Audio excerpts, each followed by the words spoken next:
Yeah. Good morning, all the students. Yesterday I forgot to orient you on this quizzes event. I'll do that today at the end of the class. Anyway, I have put a reminder for that also. Before that, I'll share my presentation to finish today's class.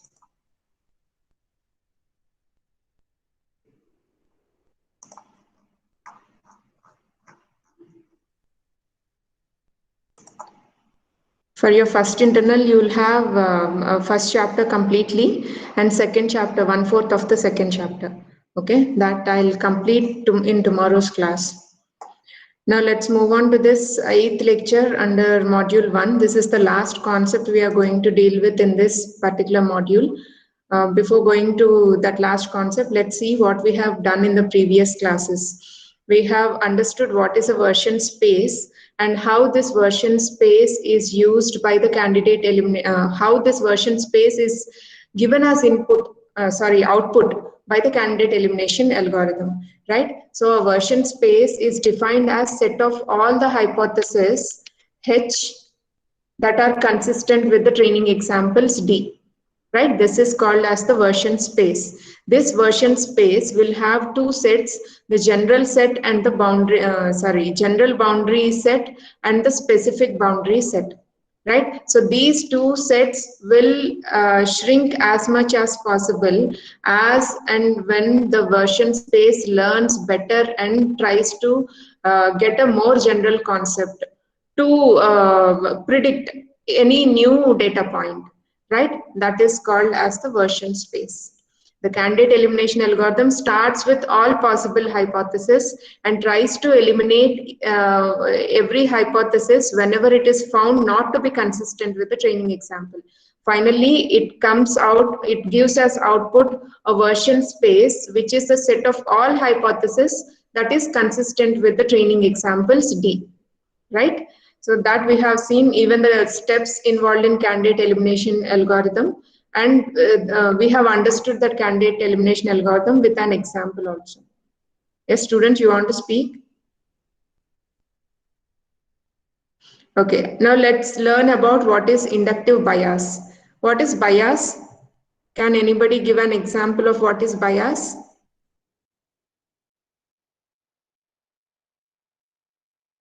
If I teach only some highly developed concept so that only fast learners in the class will understand and slow learners can't keep track of that. In that case, I am said to be biased towards fast learners, right? And if I take the population count in the world and I do that count only in the eastern part of the world, not in the western part, then I say my study is biased only to the eastern part of the world, like that. Say if I'm trying to understand about some gender specific concerns or issues faced by the students, and I mostly interview only girl students and very less number of boy students, then I say my survey or study is biased towards girl students, right? So if I'm not taking a representative sample in order to make my study, that is called as a biased sample. Or bias means there is some deviation, there is some limitation in the study I make. Okay, so now what is inductive bias? We have understood what is inductive learning, right? Inductive learning is based on the examples given, you try to learn some rules out of it. That is called as inductive bias. Then inductive learning. Then what is deductive learning? You are given the rules and you will be asked to apply those rules practically and understand the concept. That is called as deductive learning, right? Because these two terms we are going to use in today's class. First, I want to make you clear about all these separate terms. Okay, so bias is some say partiality kind of thing that I have in my study. Okay, and in inductive learning, we study from the observations or examples, and we try to find out some rules. Okay, we try to formulate some rules. But in deductive learning, rules are given, say, to the students, and they're asked to learn from those rules the underlying concepts. That is called as deductive learning. Means you're deducing some concept from the rules given to you. But when you are inferring some rules based on the example observations given, or when you are learning some concept, when you're learning some inference rules kind of thing, when you are given the observations or examples, in that case, it is called as inductive learning, right? So you clearly now notice the difference between inductive learning and deductive learning. Now these terms we are going to use in this concept, inductive bias. Any doubt in this? Inductive and deductive learning? This is called as inductive learning. This is called as deductive learning, right? If you are trying to infer rules from observations, it is inductive learning. If you are trying to learn a concept from existing rules, then it is deductive learning. Okay.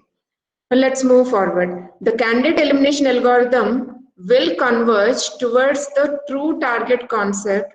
When it will converge towards a target concept, when it will make the version space lesser and lesser with fewer number of hypotheses that are consistent with the training examples, when it is given accurate training examples. Training examples should be accurate.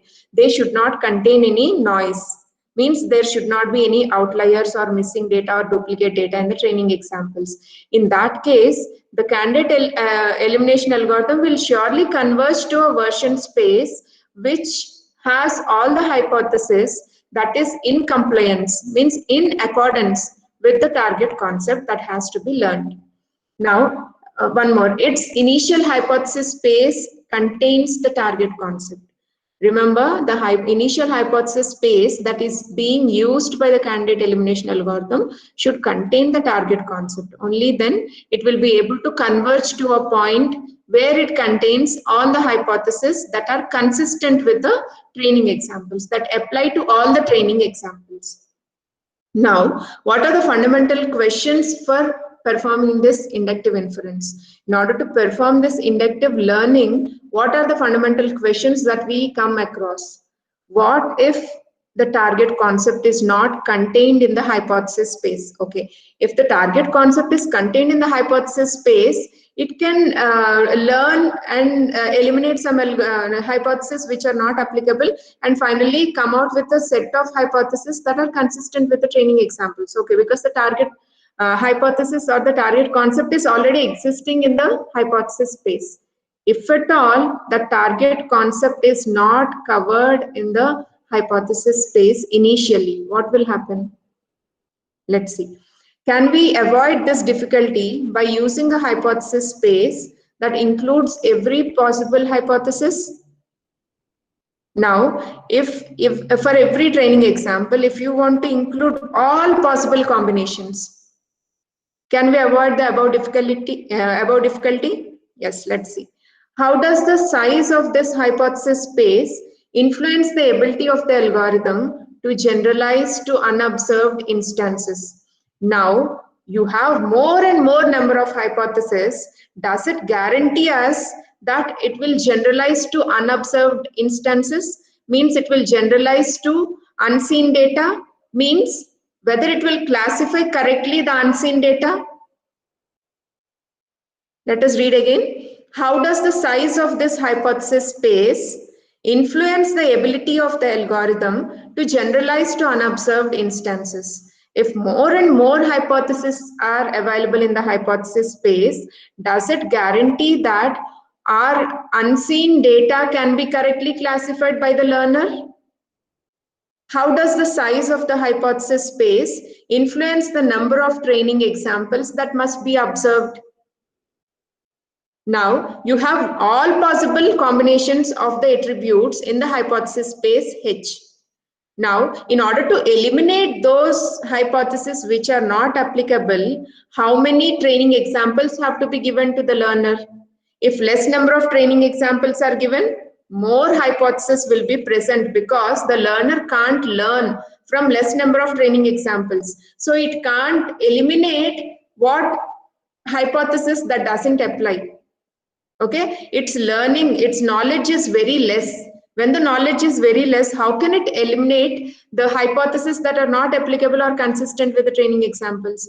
So what should be the size of the training examples that should be given to the learner in order to reduce the size of the hypothesis space? Okay, these are various questions that will be encountered, and let us see whether this inductive bias concept or inductive learning concept will help us to answer these questions. Now, a biased hypothesis space. What is a biased hypothesis space? I'll tell you, it is quite easy. The terms are actually somewhat scary, but the concept underlying is very easy. Only thing is you have to focus, that's all. A hypothesis, a biased hypothesis space. When do we say that a hypothesis space is biased? Means it is not covering sufficiently all the training examples. Say when I perform a study about only girls and very less number of boys, my hypothesis space is biased towards girls because I considered large number of them and very less number of boys. I can't generalize properly, right? Okay. Now suppose we wish to assure that the hypothesis space contains only known target concepts. In textbook, it is given in different way. I think you will not understand that line. So replace that line with this. I made it somewhat easier. Okay. And for this particular concept, all of you can go through the slides and take the notes. This will be enough, whatever I have given in the slides. Do not refer the textbook for this particular concept because it is too lengthy, and for you to cover it will take more time. Those students who want to learn deeply have to surely refer to the textbook, but if at all there is a time constraint in order to learn before the exams, you can take help of this slides for this particular concept, right? I have made it more brief and easy for you to understand and further present it in the exam. Now, a biased hypothesis space we are trying to understand, right? Suppose we wish to assure that the hypothesis space contains only known target concept. It should not contain any unknown target concepts. Okay, means it should cover all the training examples, and there should be no hypothesis which doesn't cover any of the training examples. That is our objective. Now, the obvious solution is to enrich the hypothesis space to include every possible hypothesis. So what is our motive now? In order to start with, in order to see that hypothesis space doesn't miss out any of the target concept, we will include all the concepts, all the hypotheses that are applicable. Okay, all the hypotheses that are relevant. Now consider again the enjoy sport example, same example we'll take throughout this chapter, in which we restricted the hypothesis space to include only conjunctions of attribute values. What do we mean by this? Listen carefully. Now, when we have taken the hypothesis space for enjoy sport, what we have done? We have taken the conjunctions, means for this particular training example, 1, when it is sunny and warm and normal, I am using and is a conjunction, and normal and strong and cool and change. Only then it is the predicted as S. Okay, so what is the constraint we have imposed in our hypothesis space? What is the restriction we have put on the hypothesis space? It should contain only conjunctions of the attribute values. Means only if all this combination, only if this entire combination is true, then predict it as S. Got it? If any of this is not true, it doesn't cover that situation at all. The hypothesis space is unable to represent even simple disjunctive target concepts such as if the sky is sunny or Disjunction is given by this symbol. Conjunction is given by this symbol, right? Now, say if the target concept is sky equal to sunny or sky equal to cloudy, what will happen? Either this is allowed or this is allowed. In that case, our hypothesis space doesn't have such kind of hypothesis. Now, given these three training examples, let us take these three training examples of this disjunctive hypothesis. Our algorithm would find that there are 0 hypotheses in the version space. Isn't it surprising now? Actually, when the learner starts learning from example 1, it has some specific hypothesis. From example 2, it generalizes this sky attribute and still has some specific hypothesis, right? But when we take this disjunctive representation of the target concept, means instead of and, if we are using or, we'll find that there are 0 hypotheses in the version space. Why? Because, listen carefully, up to this training example, what can be our specific hypothesis? Question mark, warm. After observing the two training examples, this will be our hypothesis. Question mark, warm, normal, strong, cool, and change. Right? This will be our specific hypothesis as the learner observes the first 2 training examples. Now, the learner encounters this third training example. It doesn't know, assume that it doesn't know about the prediction. What would it predict? Can anybody tell me? Only rainy is changed. Observe this. Warm, normal, strong, cool, and change all are same. Only rainy is changed. But already that is represented by a question mark. Now what does the learner predict it as? Yes or no? Are you there, students?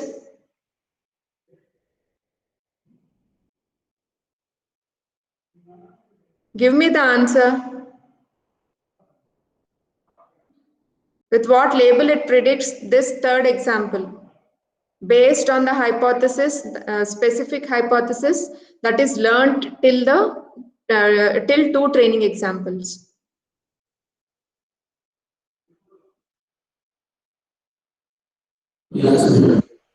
Yes. It will give us S. Why? Because first any value is allowed, right? Because it is a question mark in the hypothesis. Rest all values are same. That is why the learner will predict it as S label, but actually it is a no label. Means whenever this hypothesis is found to be inconsistent with the training example, immediately it will be removed from the version space. Do you remember? Whenever a hypothesis is found to be inconsistent with the training examples, candidate elimination algorithm will remove that hypothesis from the version space. So this hypothesis will be removed from the version space, though it covers example 1 and example 2. That is why there will be 0 hypothesis in the version space. Repeat this video if you didn't understand. I have explained very clearly. Okay. So because of this last training example, which is not covered by the hypothesis that is learned so far, that hypothesis will be removed from the hypothesis space, resulting in 0 hypothesis in the version space. Okay. That is why we call it as biased hypothesis space. It is covering some training examples and not covering some training examples. So we call it as a biased hypothesis space. Right? Now note that is what I explained you. The most specific hypothesis consistent with the first 2 examples and representable in the given hypothesis space, H is this one, what I have written there. Now, although this is the maximally specific hypothesis, from H that is consistent with the first 2 examples, which is already overly general, it incorrectly classifies the third training example. That is why it is removed from the version space. right? So the problem is that we have biased the learner. Understand this concept, it is very important. The problem is we have biased the learner, means we have told the learner, that is the machine, learn only for and combination of the attributes, conjunctive combination of the attributes. Do not learn anything about disjunctive combination of the attributes, right? We are saying the learner only when all these together are true, then predict it as S, or only when together are true, together of these attribute combinations are true, then predict it as no. But we are not giving it any other alternative than this. That is why we call our learner as a biased learner and our hypothesis space as a biased hypothesis space. Got it? Now, what is an unbiased learner? Okay, we understood that our learner is biased. Now, how to make it unbiased? Let's see.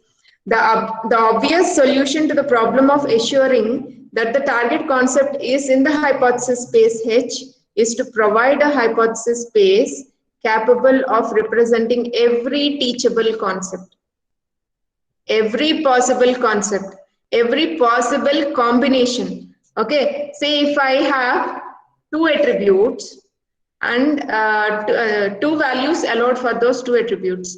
So the power set will be what? 2 power 2, right? Say I have A and B as the values. Now I can write it as AA, AB, BA, BB. Okay, you know the power set, right? In mathematics, power set is all possible combinations of the elements. Okay, if there are two elements, then the power set will be 2 power 2. Now, let's come back to our example. In the enjoy sport learning task, for example, the size of the instance space X of days described by the 6 available attributes is 96. Means, let's say sunny attribute will allow 3 values and humidity attribute will allow 2 values. Forecast attribute will allow 2 values. Like that, you have some allowed values under those 6 attributes. Now, what are the possible combinations? 3 into 2 into 2 into 2 into 2 into 2. So 96. From that, how many instances can you generate? Power set of that. That is 2 power 96. The amount is very huge, right? Thus, there are 2 power 96 or approximately distinct target concepts that could be defined over this instance space and that our learner might be called upon to learn. If at all you want to start with all possible hypotheses, if this is the example training set given, in that case, 2 power 96 hypotheses have to be included into the hypothesis space to start with. And whenever a hypothesis is found to be inconsistent with the training example, that will be removed. Again, when it is inconsistent with another training example, another hypothesis will be removed, right? And finally, a version space will be obtained, which will have only the hypotheses that are consistent with the training examples. Got it now? So we are trying to start with all possible hypotheses in order to make a learner unbiased.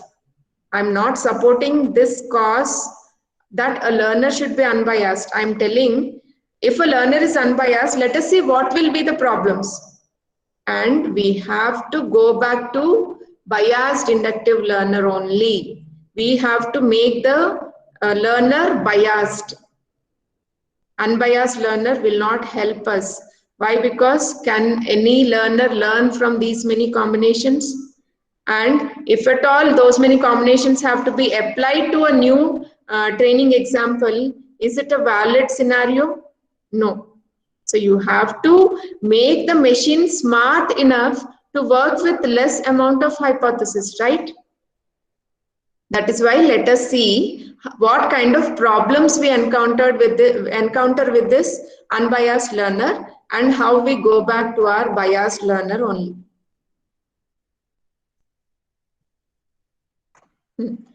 Now let us reformulate the enjoy sport learning task in an unbiased way.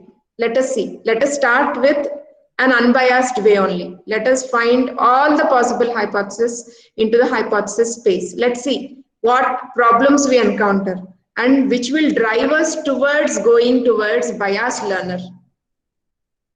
Okay. Now let us reformulate the enjoy sport learning task in an unbiased way by defining a new hypothesis space H dash that can represent every subset of instances. Means every possible combination of instances, let us put that into this hypothesis space H dash. Now one way to define such an hypothesis space H dash is to allow arbitrary disjunctions, conjunctions, and negations of our earlier hypothesis. Means now how would the instances be? Sunny, and it can be followed by any value. Cloudy, it can be followed by any value. Rainy, it can be followed by any value. In the same way, for wind, it can be preceded by any value. Wind should be strong. It can be succeeded by any value. When I am saying any, it can be or. When I say it should be all, then it will be a end symbol. Okay, so I'm telling now any value can be allowed with this combination. Any value can be allowed with this combination. Any value can be allowed with a different combination. Means I am trying to include each and every possible combination of the attributes into the hypothesis space H dash, so that I will not make a mistake of not including the target concept into the hypothesis space. Okay, my initial assumption, I made it comfortable so that I include all possible hypotheses. Right, I started with all possible hypotheses. Now, though this eliminates any problem with expressibility, because you're trying to express each and every combination possible, this eliminates the problem of expressibility. But what is the other problems that will arise? What are the underlying problems that will arise when you're starting with a hypothesis space that contains each and every possible combination of 6 of these attributes? What are the other problems that may arise? It raises a problem that our concept learning algorithm is now completely unable to generalize beyond the absurd examples. Remember, this sentence is very important. Now, you are giving to the learner any possible combination is correct. Now, when a new instance is given, means when a new data point is given, where it has to be classified as no, what is happening? For any type of combination, you are asking the learner to predict it as yes, but actually its outcome is no. So what is your learner doing here is, it is predicting everything as yes now, because you have all the possible hypotheses. That is not correct, right? Let's see how it is happening. Suppose we present 3 positive examples, x1, x2 and x3, and 2 negative examples, x4 and x5. Positive examples means an instance whose label is S, an instance whose label is S. x3 is an instance whose label is S, and x4 and x5 instances label is no. The training example is no. Now, the S boundary of the version space will contain the hypothesis in which is just the disjunction of positive examples, right? Now, you remember the candidate elimination algorithm. Whenever an S label is encountered, you come from the top to make the specific boundary set more specific. And whenever a negative example is encountered, you come from the bottom. That is, you come from a general boundary set to make it more general. or make it, more specific. From topwards, if you're coming down, a specific hypothesis is being made more general. When you're coming from the bottom, a general hypothesis is being more specific, right? In that case, the S boundary of the version space will contain the hypothesis, which is just the disjunction of the positive examples, right? So whenever a positive example is encountered, how will the version space be taken and the specific boundary set be taken now? It will take it as x1, or it can be true for x2 also, or it can be true for x3 also. That will be the specific boundary version space now. And how will the general boundary change? Similarly, the G boundary set will consist of the hypothesis that rules out only the observed negative examples. Means it will say not x4 or x5. For all negative sets, it is again taking the disjunction. Before we used to take the conjunction. Now, because we want to make our learner unbiased, we are taking the disjunctions also.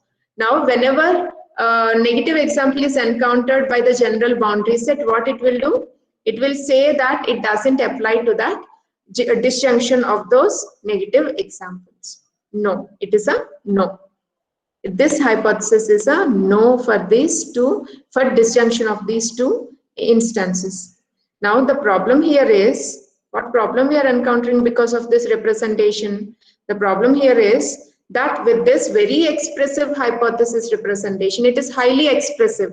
It is trying to cover any alternative.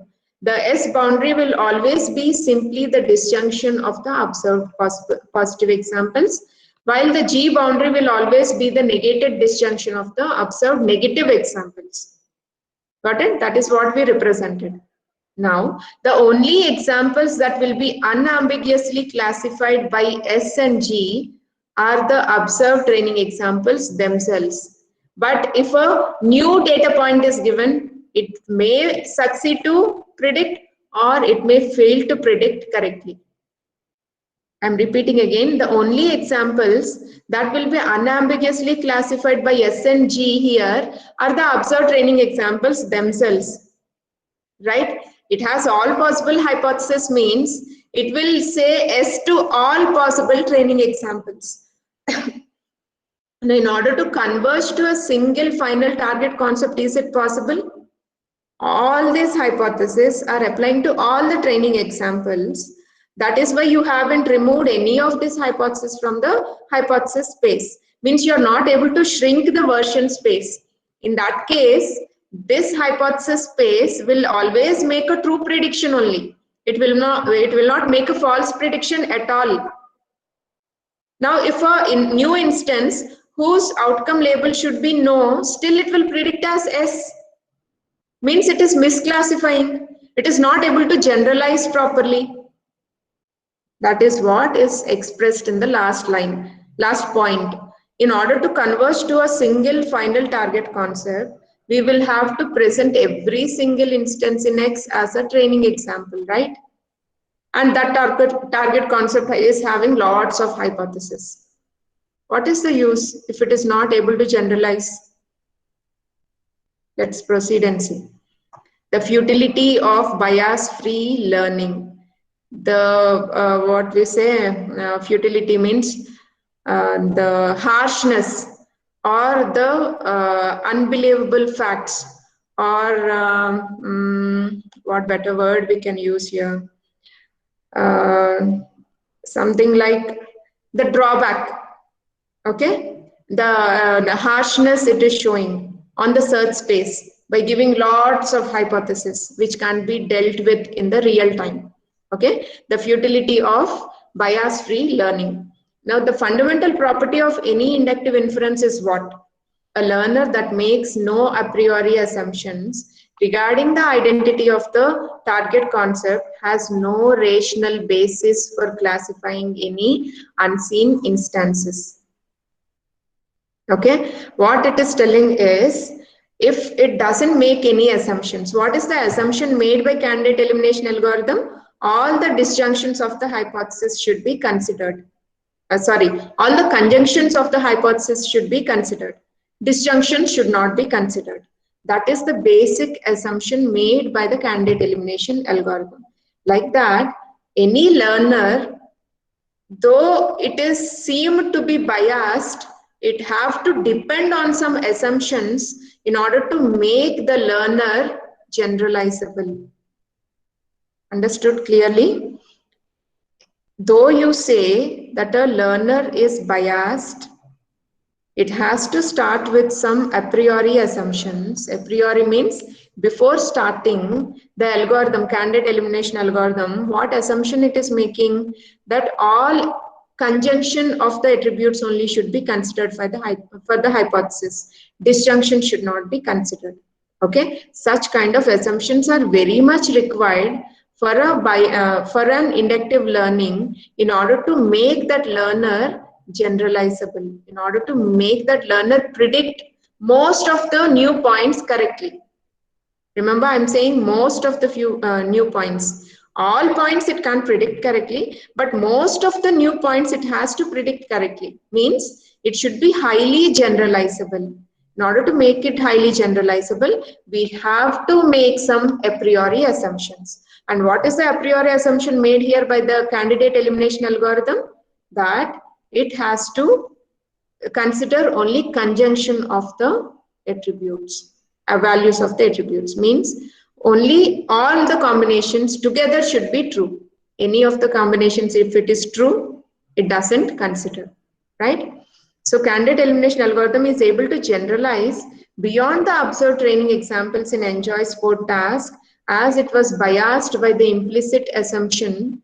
It is biased by the implicit assumption that the target concept could be represented by a conjunction of attribute values. So it has a bias initially, it has an assumption initially. What is that assumption? That all the target concept should be represented only by conjunction of the attribute values. Disjunctions are not allowed, right? That is the assumption made by this Enjoy Sport task learner.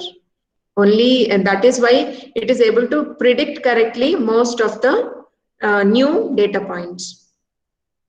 That is what it is saying. If it is correct, its classification of new instances will be correct. But if the assumption is wrong, only small number of instances may be predicted as negative labels or positive labels wrongly, right? It may make wrong predictions if its assumption is wrong, but that will be less number. It will not be more, like in case of unbiased learner, right? So what is the basic idea of inductive bias? The key idea we wish to capture here is the policy by which the learner generalizes beyond the observed training examples. What is the idea or what is how a learner will generalize beyond the training examples to new data points? What is the assumption it has made? By considering that it is conjunction of the attributes. To infer the classification of new instance. That idea is used to infer the classification of new instance. So the key idea we wish to capture here is the policy by which the learner generalizes beyond the observed training data to infer the classification of new instances. The policy here is make assumptions. The policy used by this particular idea is make assumptions. Assumptions have to be made. Though some predictions are wrong, still assumptions have to be made.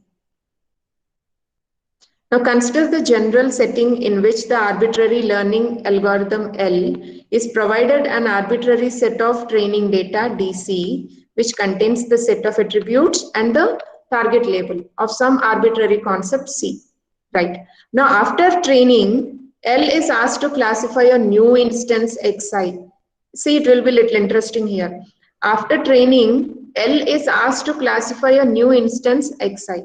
Learner now knows everything what is applicable or consistent with these training examples DC. Now it is asked to predict what is the outcome of this Xi. Now let L Xi DC denote the classification, that is the outcome yes or no, that L assigns to Xi, to which class it is assigned yes or no, after learning from the training data DC. Now we can describe this inductive inference step performed by L as follows. How do you describe that? DC and Xi can be represented like this. What is this symbol here? Not greater than, it is something like this. This symbol is called as inductively inferred from. If I say Y, this symbol Z, then I can read it as Z is inductively inferred from Y. Okay, Z is inductively inferred from Y. Now this symbol we can read it as inductively inferred from, but we have to read it from the other side, right hand side. Z is inductively inferred from Y. Okay, let's see why we are saying that in this case. This new label is inductively inferred from the training examples and applying that to the new instance. Okay, for that, let us take the new instance of the day's climate for various attributes. Okay, we have taken A, B, C, D as the new instances where the outcome label has to be predicted. Now, the inductive inference performed in this case concludes that, what it concludes? This new instance is predicted as S. How is it predicted as S? Because you have a specific hypothesis in the hypothesis space, right? Which is true with a positive example. In that case, this is also predicted as S. Now, what additional assumptions could be added to this training example and this new instance so that this will follow deductively? Means by making some assumptions, we are able to perform some inductive learning. By taking some assumptions and training examples, we are able to predict something, right? We are able to infer something. Now, is the other way correct? Means, can we say that all these assumptions made are okay for this particular inductive learning? Let's see. Now we define inductive bias of L to be the set of assumptions we make B such that for all new instances, it should contain the set of assumptions, it should contain all the training examples, and it should contain the new instance also. Now when all these come together, then you can deduct the new prediction of Xi. This symbol is called as follows deductively. Okay, follows deductively from. See, say this is followed deductively from this. Right hand side is followed deductively from this. Left hand side means you are trying to predict something. You are trying to predict L of Xi DC. Means you are trying to predict the new instance by making some assumptions by learning from the training examples so that it can generalize well on the training instance, new instance. Okay, that is what we mean by this deductive learning. Okay, when we are learning it one way, we are checking whether it is correct the other. We are making some assumptions and the learner is making some assumptions and it is learning. Now it is once again checking back whether the assumptions are correct or not. That is why this inductive and deductive learning are working here together. Thus, we define the inductive bias of a learner as the set of additional assumptions B sufficient to justify its inductive inferences as deductive inferences. Got it? Now we are justifying all its inductive inferences, whether they can be justified as deductive inferences, all these assumptions made, whether they are okay with this outcome that is predicted. If this prediction is correct because of these assumptions, we can say that using these assumptions is correct decision. But if the prediction is wrong, we can't immediately say that this assumption is wrong, but we'll try with some more new instances. If repeatedly it is giving wrong prediction, then our assumption may be wrong. But only for some instances it is giving wrong prediction. But most of the instances it is giving correct predictions. In that case, we say our assumptions are correct. This is called as deductive learning. From assumptions, some predictions are made. Now these predictions are validated against these assumptions. If these assumptions are, if these predictions are suitable with these assumptions, means if predictions are correct with these assumptions, then we can justify the usage of those assumptions. Okay. Now this is the last slide. Bear with me. I think we are ahead of, yeah. These are the formal definitions for inductive and inductive bias and this one, inductive learning. Okay, consider a concept learning algorithm L from the set of instances X. Okay, now we are understanding about a concept learning algorithm L for the set of instances X given. Now let's C be the arbitrary concept defined over X, and let the training examples be defined as X and C of X. We know this representation. Be an arbitrary set of training examples of C. That is the target concept. Now let the learner predict a new instance Xi by learning from the training examples DC. Let this denote the classification assigned. Now this new instance, by learning from these training examples, it is predicted as S or it is predicted as no, right? Denote the classification. Let this denote the classification S or no assigned to the instance Xi by the learner after training on the data DC. That is how we read that. L of Xi, DC means how do we read it? This denotes the classification assigned to instance Xi by the learner L by learning from the training examples DC. Got it? Now the inductive bias of L, how do we define the inductive bias? Say, whenever a survey is made in any of the research, there will be an inductive bias. There will be some assumptions. Okay. Now the inductive bias of L is any minimal set of assumptions. Assertions they have given, it is assumptions. Okay. Any minimal set of assumptions B such that for any target concept C if you take and corresponding training examples DC, how do you define that? For every new instance that belongs to X, the classification of that new instance can be deducted from combination of the assumptions, the training examples, and the new instances attribute combinations. Got it?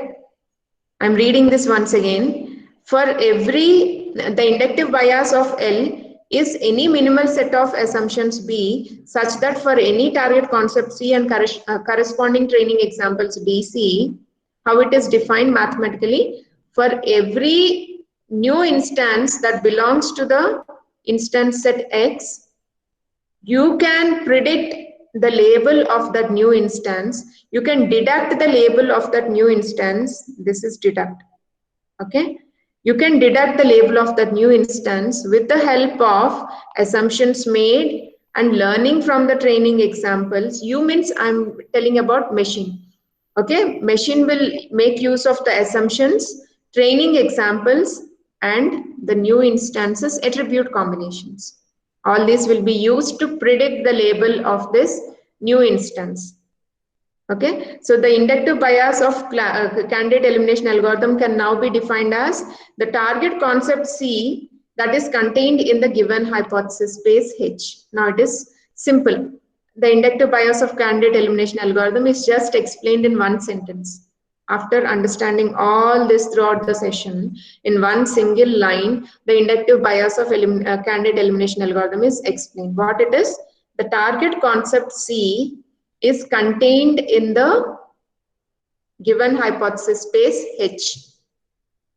That is ensured by the candidate elimination algorithm by assuming an inductive bias. by making some assumptions, right?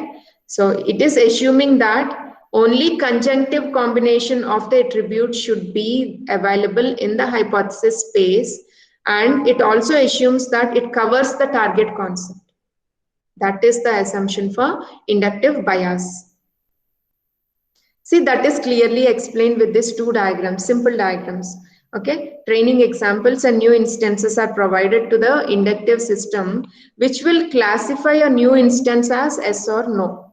But in deductive system, what will happen? Along with training examples, along with new instance, B is also provided. That is the assumption that H contains the target concept. This assumption is very much important in order to reduce the hypothesis space and make the learner more generalizable to predict more labels correctly. Okay, so this assumption is added to the deductive system, which will again give a classification of a new data point, whether it is yes or no. In inductive systems, only training examples and new instances are taken. In that case, we call it as unbiased learner. But when assumptions are also joined with that, then we call them as biased inductive learning, or we can also call it as deductive system, right? Because we are checking the other way, whether our assumptions are correct or not. Right, so what are the advantages of this inductive bias perspective? It provides a non-procedural means of characterizing their policy for generalizing beyond the observed data. Okay, this inductive bias perspective will characterize, one second. Yeah, this this inductive bias perspective is like a non-procedural means. It doesn't follow any processor, but it helps us to characterize the policy for generalizing beyond the observed data, right? That is called as inductive bias perspective.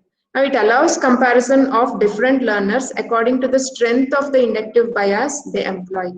So we will be able to compare what type of inductive bias it is employing in these algorithms. There is a learner called as rote learner. In this rote learner, what it does is, see, it will store all the training examples in the memory. Now, when a new training example is given, if that training example is as per the learned training examples, it will classify. Otherwise, it will reject that new instance. It will not classify it. Okay, that is done by rote learner. Means it is not having any inductive bias. It is simply rejecting this type of example I haven't seen, so I don't want to classify that. Okay, that is the decision made by rote learner. Now in candidate elimination algorithm, what it does? It takes help of all the hypotheses to agree on the classification of a particular training new instance. Okay, that is done in candidate elimination algorithm. But in FIND-S algorithm, it will take the most specific hypothesis that will apply to all the training examples. Okay, that is how we can compare different learners by using this idea of inductive bias, right? So this is how we complete our first module. In next class, we'll start with the second module until whatever concept we complete in the next class, till there you'll have it for the first internal exam. And let me tell you in 2 minutes what is this quizzes event. I'll share my screen on that event day with you, and that will display one code for you to join the website and the code for you to join. You can join from your phone or from your laptops, and whenever all of you join and the number shows that all students have joined, I'll immediately make the quiz live. Okay, when the quiz started being live, then immediately you have to start answering, and you will have a leaderboard where based on the number of correct answers given by the students, your name will appear at the top of the leaderboard. And also, if multiple students have answered the same questions, same number of questions correctly, in that case, in minimum time they answered, that will be considered. So how quickly you answer the quiz also matters here. Based on the time you have taken to answer the quiz questions, based on that you will top the leaderboard. Okay, so this will be a fun event. You will be seeing live who is on the top of the leaderboard, and if you quickly answer further questions, though they will also come to the top of that leaderboard. Okay, this event I am going to conduct tomorrow at 2 o'clock. Okay, not 2:40, because tomorrow afternoon you have a class. After that class, 2:40 to 3:10, you'll have this event, and let's see who will win this quiz, right?